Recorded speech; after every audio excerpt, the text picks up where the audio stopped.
But before we talk about the situation in Mexico after the revolution, we have to know what was the revolution. The Mexican Revolution was an armed conflict that began in Mexico on November 20 of 1910. The history of this problem dates back to the dictatorship known as the Porfiriato.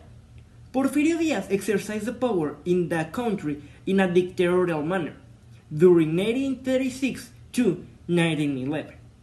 During these 35 years, Mexico experienced remarkable economic growth and had political stability, but these achievements were made with high economic and social costs. The country developed at a huge price. The natives and peasants lost their lands because they were forced to sell them to make them productive. The situation generated dissatisfaction in the population that responded to repression and intimidation.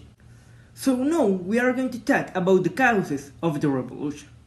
The revolution began on November 20 of 1910, 34 years after General Porfirio Díaz succeeded after 2 attempts of becoming president and imposing to the country his new model of government known as the Porfiriato. But we have economic, political, and social causes of the Mexican Revolution. Among all these causes, we have the null freedom of expression, social inequality, laboral overexploitation, and many others that led to the tiredness of the parents of the Mexican people, which culminated in a series of armed rising over the overthrow of the Porfirista regime. Social inequality and the concentration of the wealth that people could not elect any president, with the state or federal powers. These were imposed by Porfirio Díaz, who despite being against re-election, remained in power more than 30 years. Repression and use of the force.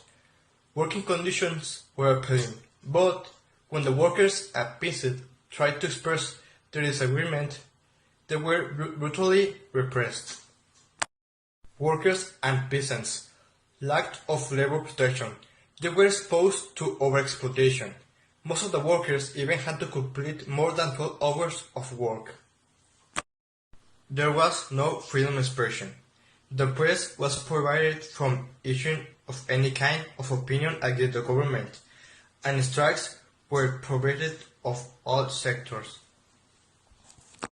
The Mexican Revolution was the spark that precipitated the promulgation of the 1917 Constitution, which included articles on the church state, separation of national sovereignty over the subsoil, property rights on the community groups over the lands of their community, the right to the workers to organize and go on strike, and many other aspirations. Like most constitutions, it was a statement of what delegates wanted for Mexicans, and the wanted could be carried out immediately. Revolutionary Mexico is a period in the history of Mexico that includes the period between 1970 and 1940, when the armed confrontation of the Mexican Revolution had ended. This was intended to start or create a revolt that changes what had already happening during the Mexican movement or revolution. These are the main changes after the revolution. First one, the overthrow of the dictatorship. The Mexican Revolution managed to overthrow the dictator Porfirio Díaz with the fall of the regime. The democracy was restored, and the creation of new norms, framed in a state of law, was possible, with full respect the three public powers, but despite the advances at the political level, it was possible to prevent political chaos. After the revolution, product of interests of various rebel groups. The second change was the promulgation of the Constitution on 1970 in the city of Querétaro. This Constitution was drafted that granted individual rights to all the Mexicans, and also the universal vote was created. Slavery was prohibited. Also, the education was established for official of private schools and the creation with two chambers in the Congress that are the deputies and senators. Also, thank you of this, labor rights were created to help all the workers that fight in the revolution. These rights were the creation of lower hours, one day of rest, and also vacations. Oil nationalization. All oil exploration and exploitation companies had to report the government that prompted the return of the wealth of the subsoil to the nation ceded to the owners during the Porfirio Diaz term.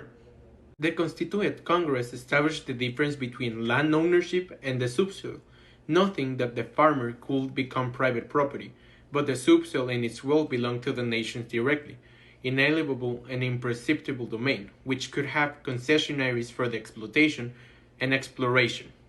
The revolution left the rail networks in ruins, creating the right context to create the National Railways Companies of Mexico in 1937, merging different capitals, mostly foreign, such as International, Interoceanic, Pan American, and Veracruz Railways. Evaluation of the currency.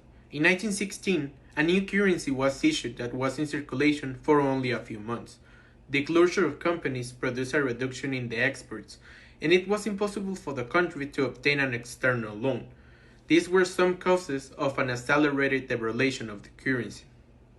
As we can see, the revolution brought several consequences that, depending on the people's opinion, were good, with the division of the church from state, the creation of the new roads, or bad, with the devaluation of the actual coin, and a big economic crisis that would happen in the future.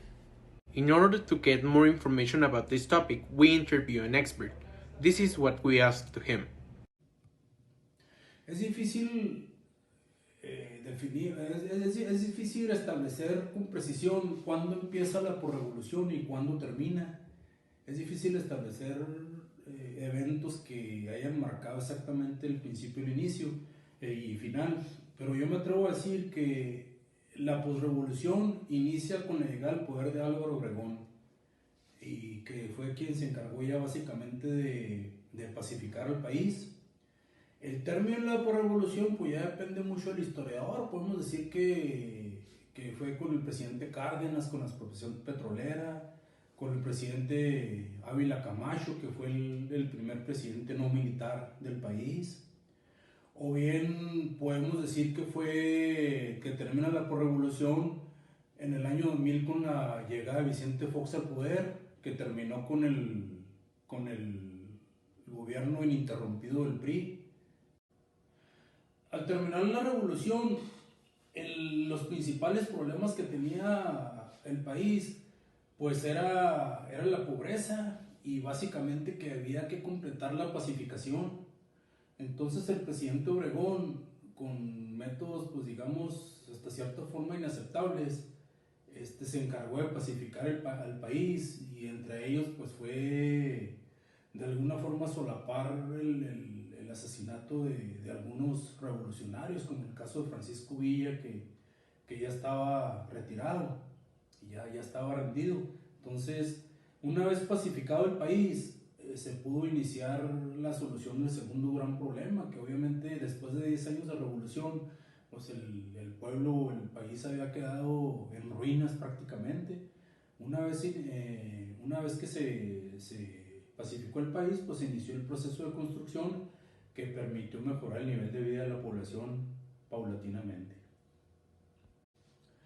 Yo creo que los hechos más importantes que tuvieron lugar durante la posrevolución, dependiendo de lo que consideremos la posrevolución, según lo que recién acabamos de decir, la época, yo creo que los principales hechos que podemos marcar, a mi manera de ver, fue la expropiación petrolera en los 40 por el presidente Lázaro Cárdenas. Otro hecho muy importante que marcó el rumbo del país, que dio inicio a una mayor libertad de expresión, fue la matanza de Tlatelolco en 1968, con la matanza de estudiantes y los movimientos enmarcados en esos años que posteriormente dieron lugar a una mayor apertura a la libertad de expresión. Un hecho para mí también muy importante en la vida económica del país fue en 1994 cuando se le brindó autonomía al Banco de México y eso permitió una mayor estabilidad de la economía del país, ya que el manejo de la moneda, del peso en este caso, dejó de depender del gobierno y hasta la fecha el Banco de México es autónomo y eso nos ha permitido un mejor bienestar para los mexicanos. Otro evento muy importante pues, fue el término del reinado interrumpido del PRI en el año 2000 con la llegada al poder de Vicente Fox, que abrió el camino a la alternancia. El PAN gobernó por 12 años, regresó el PRI y actualmente con el presidente López Obrador de Morena.